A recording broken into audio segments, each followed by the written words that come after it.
The Read to Lead podcast, episode 47. Hi, I'm Sunny Brown, author of The Doodle Revolution, Unlock the Power to Think Differently. Get your pen and paper handy because there's bound to be plenty to doodle about in this episode. It's the Read to Lead podcast with my friend Jeff Brown.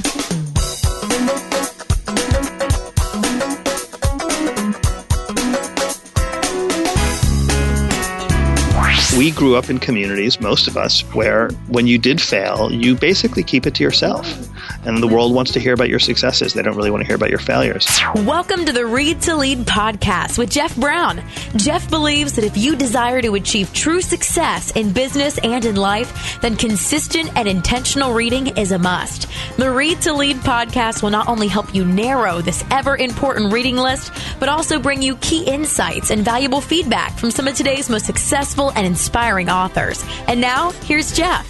Hi there, and welcome to the podcast dedicated to your personal and professional growth. I believe so strongly in the role that reading plays toward your success in business and in life that each week I sit down with another successful and inspiring business book author to talk about their latest book, and depending on their area of expertise, their thoughts on leadership, personal development, career marketing, business, or entrepreneurship.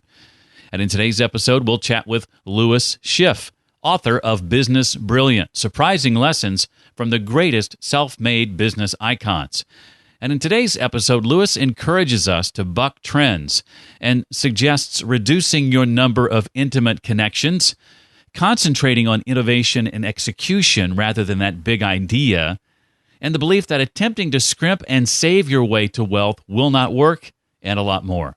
When we set up the interview, Lewis warned me that at Inc. magazine, where his office is located, they have an open office environment. So as we sit down to chat, you're bound to hear some background goings-on inside the Inc. offices. Listen carefully, and you might pick up a little extra tidbit or two along the way. Before we get into that, I want to quickly tell you about our sponsor, Blinkist. Now, Blinkist creates these awesome business book summaries. You can check them out via the web app or on your mobile device and get the main insights and key thoughts from your favorite business books in just about 15 minutes. So think about those business books on your shelf that you've not been able to finish, or maybe in some cases you haven't even started yet. Would being able to get through some of those in 15 minutes make life a little bit easier for you?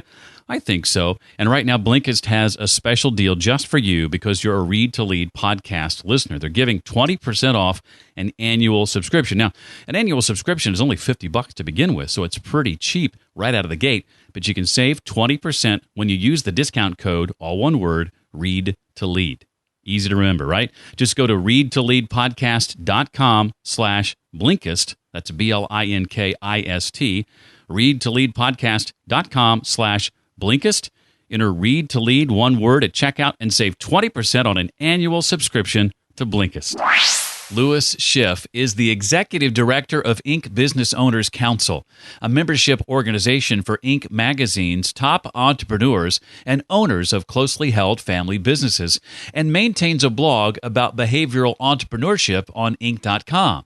He has co-authored 2 books, The Influence of Affluence, The Rise of the New Rich and How They Are Changing America, which charts the rise of America's growing affluent middle class through original research and analysis, and The Armchair Millionaire, which describes a wealth creation system that leverages Nobel Prize-winning methodologies. He is also the author of Business Brilliant, Surprising Lessons from the Greatest Self-Made Business Icons, and he is our guest today. Lewis, welcome to the Read to Lead podcast. Thank you so much, Jeff. Thanks for having me on. Well, Lewis asserts early on in the book that the old rules that sort of insisted that the road to success meant working hard and playing by the rules sort of no longer apply. Going forward, like it or not, every one of us needs to think of ourselves as entrepreneurs. So, Lewis, why has this shift in thinking become necessary in your view? So I think there's been a very important shift that's taken place, I'll say, over the last 20 or 30 years. Everything I'm about to say shouldn't be surprising to any one of your listeners, but when the pieces of the puzzle start to be put together, it starts to become overwhelmingly obvious that the rules are changing or have changed already. It's a shift in risk from institutions to individuals. So it used to be that, you'd go to your local school. Now you have to choose from 10 charter schools and 10 private schools and 10 public schools. It used to be that you'd get the job in the town industry, whatever the biggest industry was, and you might look forward to 20 or 30 years of loyalty and conformity, and in exchange for your conformity, you'd receive something like a pension. Well, now that company and that relationship between employer and employee and company is much more likely to yield a 2 or 3 or 5 year career than a lifetime career. That means that the risk of determining your own employment roadmap is moved much more back on you. Your pension is gone. So now the shift in risk has taken place from your retirement going from the institution that employed you to making 401k defined benefit decisions. This goes on and on and on. Picking your doctor, everything that used to be a core part of middle class has moved from institutional risk down to individual risk. And so one of the consequences of this is that you have to learn how to think in a risk-based world just the way that entrepreneurs have to think. And that's the shift that's taken place, meaning that nobody can just count on the old rules applying anymore. I want to dig into these 7 principles of how to build wealth and manage your career and take risks. And we've heard often that if you do what you love, the money will follow. This is principle number 1, but the way you put it is do what you love, but always follow the money. So why is it just as important to follow the money as it is doing what you love? This is an early, quick example of what I was just speaking about, that it's as the rules and the sort of sands underneath our feet are shifting, we have to reevaluate the very way we were brought up. So we were brought up to think that if we did what we love, the money would follow. The reality is, if you look at all the great success stories of our time, it's people who focused on and prioritized creating wealth. Now, they could have done it through passions, but they always had an eye towards the money. The challenge really here is there's quite a bit of research that suggests that people have a hard time being controlled. And there's a certain automatic response we have to being controlled, which would be either you'd feel confined by it or you'd feel freed by it. And there's a group of people who feel freed by it. Those are people who tend to look at, let's say, a career situation or a job situation and find a way to leverage the opportunity fully. But most people who are trying to do what they love, let's say they become a restaurateur because they love cooking. Well, those are the very ones who are going to start to feel controlled by the hobby they've chosen. And they're going to find that when money is kind of incorporated into the process, they have a much harder time with that. The challenge here is that rewards don't always work the way that we think they are. There's one researcher I found who was talking about how kids who read a certain number of books were given coupons to go eat fast food at McDonald's. It was a little McDonald's program to get kids to read more. And the kind of conclusion the researcher came to was, all we're going to do is teach kids why they shouldn't read, because they don't want to be controlled and told to read, and why reading will make them fat. So that the notion of rewards, which is do what you love and the money will follow, doesn't quite work in human beings the way that we think it does. I personally liked, I think it was chapter 3, on how you take to task today's financial gurus who say, pinching pennies and scrimping and saving is your way to wealth. But the problem is that's not how most self-made millionaires do it, is it? Right. So we make a distinction between something called financial security and financial independence. And so the problem is, to market a lot of, personal finance gurus, they talk about something like creating great wealth. And they then tell you about a methodology that has to do with cutting back on your lifestyle. And, there's just no evidence from successful people, wealthy people, self-made wealthy people, that they even worry about what they spend. What they really focus on is how they're making money. And so what they would have you do, these personal finance gurus, is they would have you stay in your secure job and then kind of limit your life into something like financial security. The problem there, of course, there's so many problems with that, it's hard to fully grasp. But, one of the big ones is, while you're saving to live for the rest of your life, you're not really living at all. And, the flip side of it is, if you really are interested in creating wealth, you're going to find jobs and opportunities that lead to wealth, and not jobs and opportunities that, keep your salary stagnant while you while you live a more and more modest lifestyle. Before expanding my horizons and doing a lot of reading in books like yours, among them, I used to think that for me to get that big break meant, the big idea. There are a lot of those who believe that you've got to have that unique or big idea to become wealthy, but it's more than that, isn't it? Right. So we see that, again, we're talking about self-made wealth creation. So we're talking about these people, we could probably think of some famous people when I say words like self-made wealth creators, but I'm also talking about the people in your town who have done very, very well, very well. Now, who are these people? There's probably not too many Mark Cubans in your town. They're probably people who have built businesses successfully, and you know what? They're relatively mundane businesses. And so what we see is that wealth creation is actually a function of execution rather than big innovation. So it's going to be the person who put together, 4 car dealerships in your town. That's going to be a very successful person. Execution on simple ideas done very, very well. And even within execution, there's lots of opportunity to innovate. And that's when you learn how truly difficult innovation is. So one of the things I looked at was just the process that the store we all remember called Kinko's, right? This copy shop.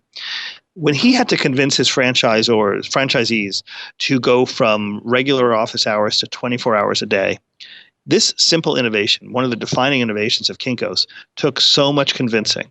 Now, that's a good example of innovation, but really it's an example of ideas executed with excellence. And so when you think about what it took to go from being, regular office hours to 24 hours a day, a lot of things had to change. Economics had to change. Staffing had to change. That's hard to do. And you have to execute it right. You have to convince people that that's worth doing. But if you're sitting in your house waiting for the big idea to wash over you before you'll take your first steps, that's not how wealth is created. That's fantasies. That's not how wealth is created. So many of these principles buck traditional trends and wisdom. This next one, especially so, I think, in this social media-driven world we live in, you make an argument for a network of fewer people, not more. Can you elaborate on that? Sure. Not just fewer people, but fewer people that you're a lot closer to. So I always use this very simple litmus test, which is of the people you think you are close to professionally. First of all, I'd want to go down into, if I were with you and talking about your actual network, I'd really want to look into the quality of these people. Are they going where you want to go? Have they done what you want to accomplish? We don't need to be around a lot of people who have done less than we've done and have no intentions of doing any more. So first, you have to look at the quality. And then the second is your intimacy with them. So professionally speaking, I'm wondering about things like, do you even know? These, 2 or 3 or 4 or 10 people that you think you're professionally close to, can you even tell me how much money they make? And can you even tell me how much money they want to make? All of us are so afraid to talk about incomes and how much we make. But when you look at very successful people, they surround themselves with quality people, and then they reveal almost everything to each other. And then they talk all the time about things. So that's a level of intimacy that eludes most of us. And that's definitely not about quantity. It's about quality. And that's something that's gotten lost over the years. Would a good example of that in sort of the real world be maybe a mastermind group? Could be. Okay. Absolutely. I mean, you see people doing it now, not artificially, that's not the right word, but right. They're contriving it instead of it just happening organically. Right. And that's great. What a great tradition, and what a great kind of evolution of relationships. Another takeaway for me was how vastly different the middle class and self-made millionaires view negotiating. I've always thought, well, win-win, that's what it's all about. But you say win-win is a sure way to lose. Well, this is obviously a very controversial idea. Every time we talk about this, I get a lot of pushback because it sounds like I'm saying everyone should be mean. And, the evidence is very clear. If you go into a win-win negotiation with somebody who doesn't feel the same, you're very likely to be the one who loses. So you have to ask yourself, who am I negotiating with and what's their orientation? And you never really know the answer. Now, the way very successful people deal with this is that they toss win-win aside as a concept. They basically look out for themselves. When I say look out for themselves, I don't mean that they want to hurt you. I mean they just have a clear idea about what they're in it for. And that if they don't get to what they're in it for, then they pull out of the deal. That's so hard for people who haven't really mastered wealth creation to pull out of a deal. You go to, again, I'll use a car dealership as an example. You sit at the car dealership and, they have a whole kind of psychological strategy to get you to buy into the idea of whatever car you're going to buy. Checking with this quote unquote manager, all these different techniques they have for you to commit yourself. And then coming back and saying, oh, it's going to be another $500 more for the undercoating, and you're already bought in. You're basically talking yourself into it. The gift that a lot of very successful people have is they can say, you know what? I set a budget for myself of this much money, or I was planning on getting this much out of this negotiation, and now I'm not getting it anymore, so I'm going to cut it off. So when I say win-win is a sure way to lose, I basically mean if you don't get what you want, then walk away. You have to know when you're going to walk away. And does the other person get what they want? You don't really care one way or the other. I used to struggle a great deal, and still sometimes do, with delegation. I thought that delegating meant the task wasn't either going to get done properly or that I was just being lazy. Compare and contrast, if you would, Louis, the differences in how the middle class and self-made millionaires view delegation, the sort of spread the work, spread the wealth mantra. Sure. So, this is easiest seen when you really don't know what you're doing. Right. Delegation makes so much sense when you don't know what you're doing. And so you hire someone else to do it for you. So, I'm not a very handy guy. So I delegate, the painting of my house to a painter. And that just makes all the sense in the world. And when it comes right down to it, I'm not going to ask that painter to, do 3 coats instead of 2, because I don't even know what I'm doing. Well, let's look at this in business. We see that Richard Branson, it's a great example. Richard Branson has dyslexia to an extreme. What that means is he really can't look at the numbers because the numbers dance all over the page when he looks at it. So what does that mean to a guy who has built 8 companies whose revenues exceed $1 billion, which is basically an incredible accomplishment? It means he has to find someone out there who can do it in a way that he doesn't. What we see are that lots of middle-class folks basically value technical knowledge. They don't really value networking or developing environments where people can become their toolbox rather than skills. And what that does as a result is it keeps them as a technical provider. It doesn't let them get above being a technical provider to the point where you're the manager or the owner. So I would just basically put it that way. I think if you want to master delegation, it's not really, yes, there's a control aspect that you have to work with, but really it's an absolutely necessary threshold that you must pass through if you are going to get to the point where you're getting, more work done than just you can do alone. And getting caught up in the details has very little value to the really successful entrepreneur. Well, you hear a lot about failure these days. I want to get into principle number 7 here. And you hear fail fast, fail often. Louis says nothing succeeds like failure.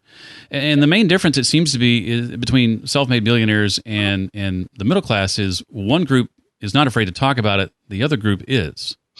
Right. So again, we start out in the very beginning of this conversation talking about how the rules of employment, the rules of wealth creation have been changing, and how those who seem to understand these business brilliant principles are the ones who seem to be accumulating wealth, but they're often really in conflict with the way we were raised. And so I don't mean that we were raised to be ashamed of failure in a sense that our parents taught us to be ashamed of it. I'm just saying that we grew up in communities, most of us, where when you did fail, you basically keep it to yourself.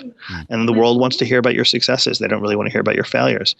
I spent some time this past week with a guy. He hands me his business card, and on one side it says the hits, and he's listed about 4 or 5 things of his most successful businesses. And you flip the card over and it says the misses, and it's got about 12 things that didn't work out. I love it. And so this is a guy who's literally wearing it on his sleeve at this point. His business card tells you about his hits and his misses. And that's totally different way of looking at failure. You know what I mean? Because you read that and you see that card, and now you respect this guy in a totally different way. You got to flip the switch on this thing all the way, from shame or discomfort with speaking about it to pride, but also to absolutely pride is one thing. It's really that you took the time to understand what you should learn from those failures. And when I do speak around the country, very often I'm asked by folks, tell me about one of your failures. And so I'm happy to do it because it's kind of a put up or shut up moment for them and me. And that's what they're asking for.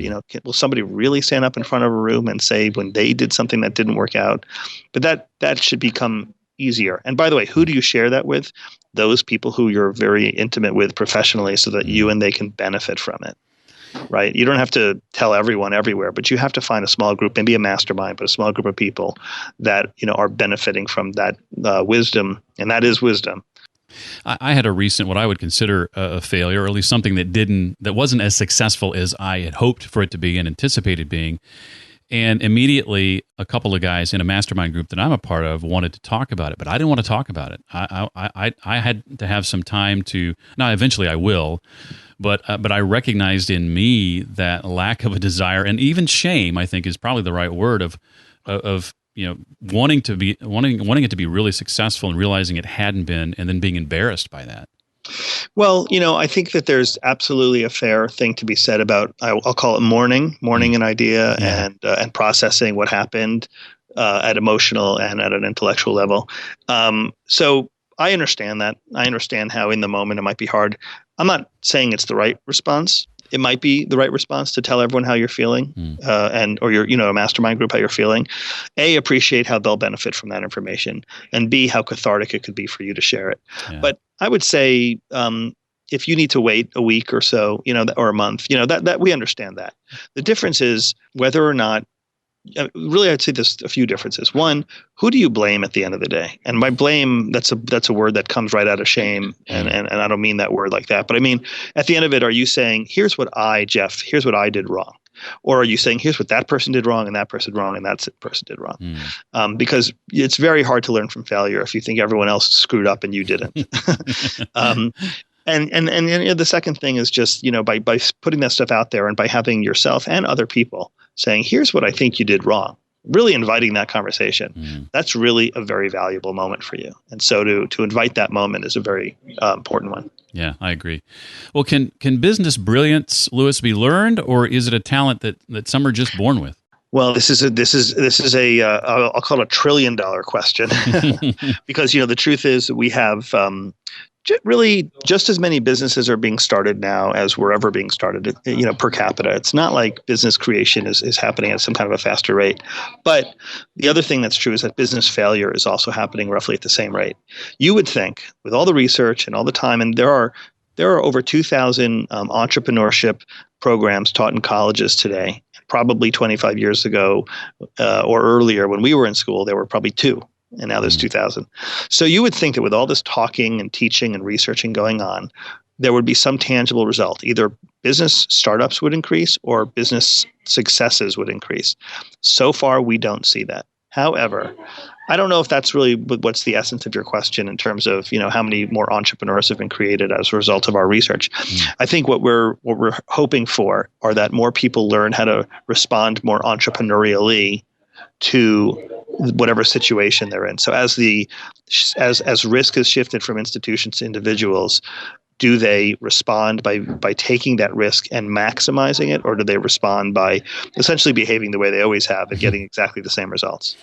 Well, in the book's final chapter, Louis identifies 4 broad areas of daily activity that successful self-made entrepreneurs are better at than most. Louis, if you would, share with us the 4 parts of your LEAP mnemonic and why it's important to be doing at least one of them every day.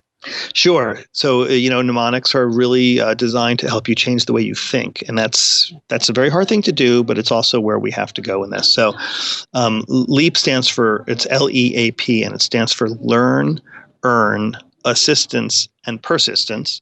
So briefly, learning is really being laser focused on what it is you're best at and trying to construct a professional life that is built around what you're best at. We probably know people in our lives who do this, so it's easier to see in action. But that real estate person we know who seems to really be good at knowing where real estate is going, or maybe they're a great negotiator.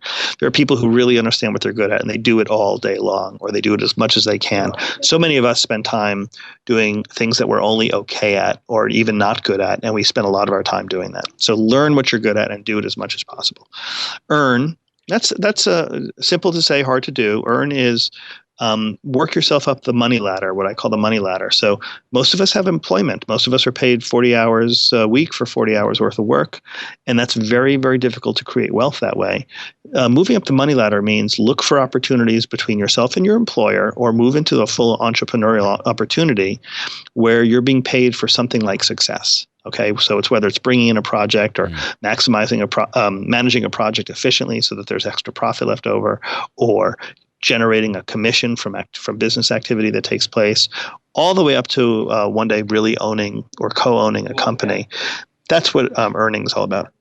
Assistance is what we spoke about earlier. It's about building a network of people who not only do you have real good professional intimacy with, and you're really there for each other, but you have complementary skill sets. So going back to learn what you're good at, and surround yourself with people who are good at the things you're not good at, but you need to have in your toolbox in order to get the job done. And then finally, persistence. Persistence is, a result of it's basically the defining quality that separates most people from the business brilliant, because it's never really going to work out the first time, and it may not work out the second time. So you're going to have to put this whole thing together, learn what you're good at, put yourself in an earning situation, build a network of people who are good at what you're not good at, and then you're going to have to see what works and what doesn't work and how the marketplace responds. And you're going to have to persist through the adversity, through the headwinds of your market experience. Those are four things. And, as you mentioned, the book kind of goes into more detail in brain exercises, how to switch them on and develop these areas. But it's kind of a virtuous circle that you're figuring out what you're good at, earning money by doing it, finding people who are good at the things you're not good at, and then persisting through failure so that you can figure out even more what you're good at, even more how to earn money, even more who should be in your network, and on and on and on. Mm. Very good. Well, Louis, between your work at Inc. and the books you've written and co-written, you've had the opportunity to impact a lot of people with your work. At the end of the day, what do you hope your legacy to be?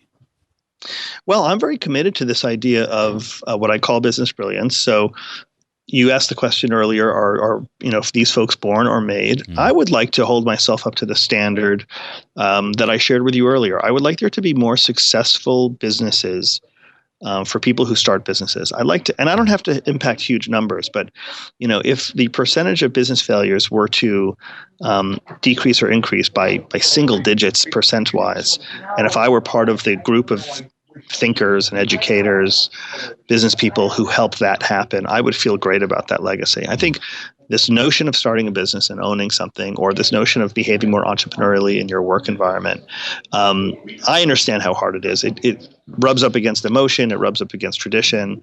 It's a hard thing to do. I think if there was some kind of tangible evidence at the end of my life that we had had an impact, I feel like that was my legacy. Well, can you name for us a couple of books you've read or are maybe currently reading that have had an impact on you, and maybe share how or why they impacted you as they did? Sure.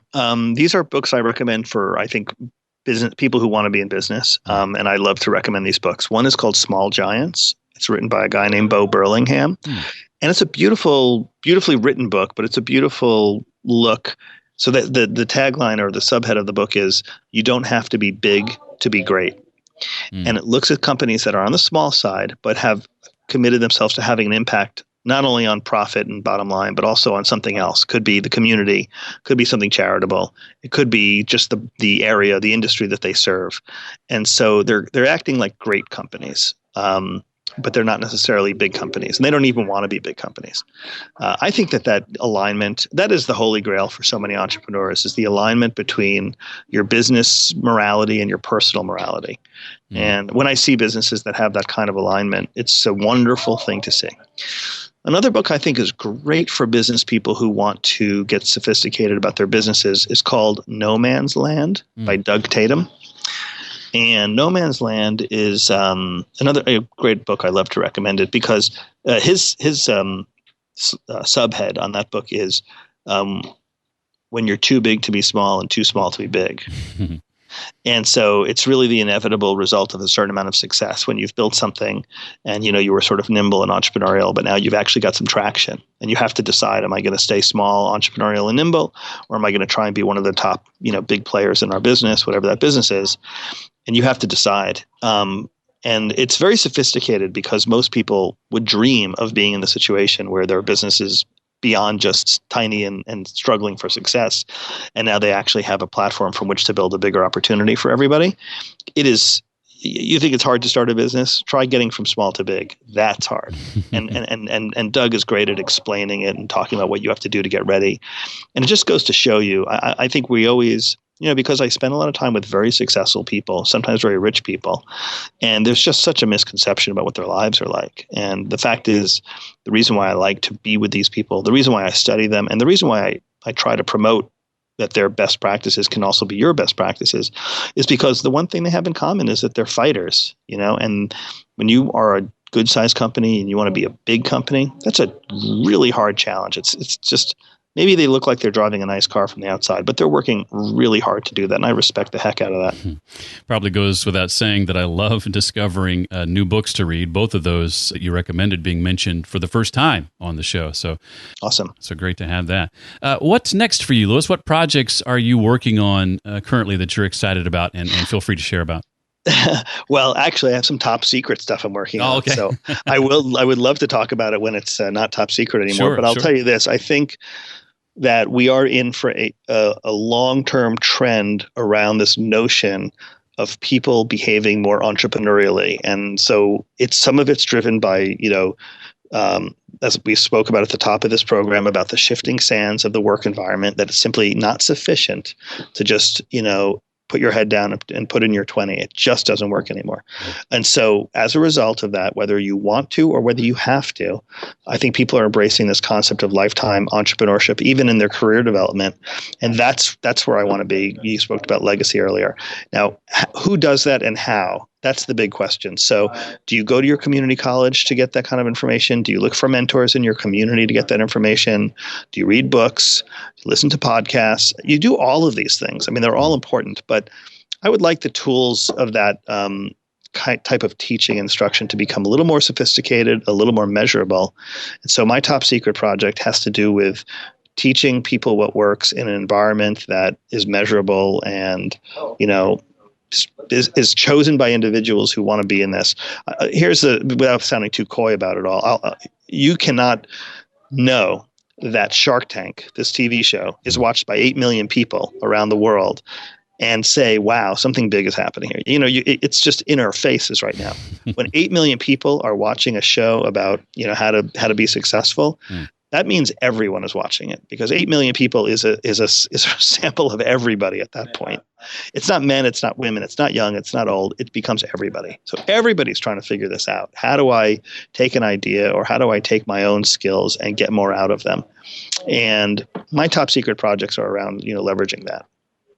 Well, I want to give a nod, a tip of the hat to our mutual friend, Jeff Goins, who was the one who turned me on to your book. So I'm thankful for that. And just want to say thanks, Louis, for your taking the time to be with us today. I learned a lot from reading the book, and I highly recommend it to anyone and everyone. Well, thank you, Jeff. I really appreciate your sharing this with your community. I love how the LEAP mnemonic ties the 7 business brilliant principles together.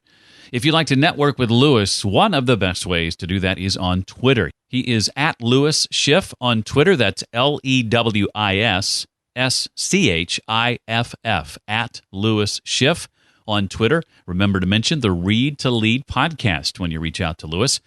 Everything you'd like to know about Louis and his new book, and anything we talked about in the way of resources, books, and links, can be found at the page created especially for this episode. It's called the Show Notes page, and you'll find the one for today's episode at readtoleadpodcast.com/047 for episode 47. Remember our sponsor, Blinkist, and your chance to save 20% on an annual subscription when you use the discount code READTOLEAD. Just go to readtoleadpodcast.com/Blinkist to find out more. And if you haven't already, I'd love it if you'd rate the podcast and leave a written review. This helps the podcast stay visible and makes it more likely to show up to folks who haven't yet discovered it. If you give it a 5-star rating and leave a written review so I know who you are, I'll be sure to mention you by name in an upcoming episode as my way of saying thanks. To rate and review the podcast, just visit readtoleadpodcast.com/iTunes or readtoleadpodcast.com/Stitcher. I want to say thank you to Alan Dubon at alandubon.com, who says it's one of his top 5 and gives it a 5-star rating. Thank you, Alan. Well, that's going to do it for another week. Hope to see you next time for the Read to Lead podcast. Thanks so much for listening to the Read to Lead podcast. As a subscriber, we challenge you to be more than just a passive listener. Become a vital member of the community. Visit us on the web at readtoleadpodcast.com and chat with other members at facebook.com/readtoleadnation. Until next time, remember, leaders read and readers lead.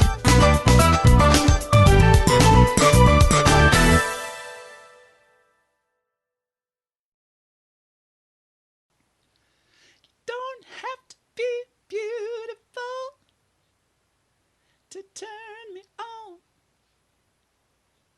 I just need your body, babe, from dusk till dawn. You don't need experience to turn me out. You just leave it all up to me. I'm gonna show you what it's all about.